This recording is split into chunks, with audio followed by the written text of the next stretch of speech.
নমস্কাৰ সকলোকে স্বাগতম আমাৰ YouTube channel Assam competitive examination by DNS চেনেললৈ।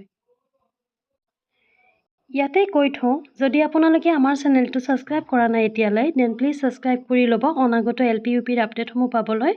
গতিকে আহক ভিডিঅ'টি পলম নকৰি আমি ষ্টাৰ্ট কৰোঁ।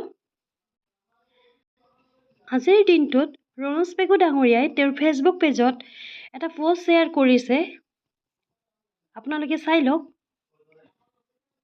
ইয়াতে অহাকালি নিৰ্বাচনৰ ফলাফলক লৈ আৰু তাতে আমি দেখিবলৈ পাইছোঁ বহুতো টেট পাছ কেণ্ডিডেটে কমেণ্ট কৰি নিজৰ মত প্ৰকাশ কৰিছে যে মেৰিট লিষ্ট সোনকালে উলিয়াই দিব লাগে, যিহেতু আজি ভালেকেইটা মাহ উকলি গৈছে। এতিয়ালৈ মেৰিট লিষ্টসমূহ পাব্লিছ কৰা নাই।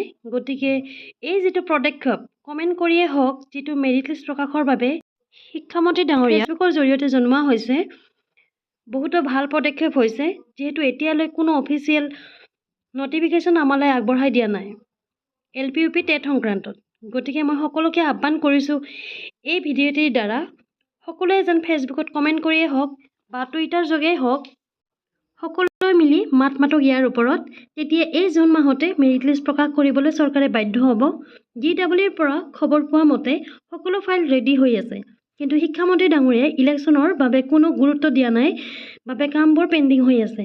গতিকে সকলোৱে এই ভিডিঅ'টো শ্বেয়াৰ কৰক আৰু সকলো ফালে মেৰিট লিষ্ট পাব্লিছ কৰাৰ বাবে মাত মাতক। Thank U.